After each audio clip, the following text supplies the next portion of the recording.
हाय, hello, मी श्यामल. श्री स्वामी समर्थ सगळ्यांना. आजच्या mini ब्लॉगमध्ये तुमचं स्वागत आहे. ते सकाळी बघा उठले, सगळं आवरून वगैरे घेतलं, अंघोळ केली, सगळं घर स्वच्छ केलं, देवपूजा वगैरे केली आणि नंतर मग देवपूजा झाल्यानंतर अंघोळ केल्याशिवाय तर स्वयंपाक नाही करावा असं वाटत. नंतर मुलासाठी टिफिन केला आणि आज साहेब पण आमच्या घरी होते, त्याच्यामुळे सगळं आज लवकरच आवरून घेतलं. तसंही आणि आज पनीरची भाजी बनवायची होती. मुलाला प्रचंड आवडते पनीरची भाजी. पनीरची भाजी बनवून घेतली आणि नंतर मग चपाती करून घेतली त्याच्यासाठी. आणि त्याला ना चपाती पण आवडते, ते पण ह्याची बटरची. खूप म्हणजे खूप त्याला आवडते. अगदी अशी भाजी म्हणजे भाजी जरी नसेल तरी तो तोडून खाईल. आणि त्याच्यासाठी मग दररोज बटरची रोटी बनवावीच लागते. मग आम्हाला पण सवय झालेली आहे आणि तेल जास्त यूज होतच नाही त्याच्यामुळे.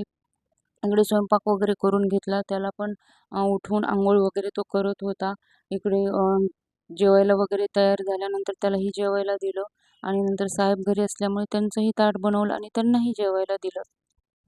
नंतर त्याची आज स्कूल म्हणजे बस येणार नव्हती, त्याच्यामुळे मग त्याला मला सोडायला जायचं होतं. त्याच्यामुळे मग त्यांनी साहेबांना जेवायला दिलं, त्याचा टिफिन वगैरे भरला, त्याचे फ्रूट्स रेडी केले. आणि मला त्याच्या स्कूलची गोष्ट खूप आवडते, कारण दररोज एक तरी फ्रूट पाहिजेच पाहिजे, कंपल्सरी आहे.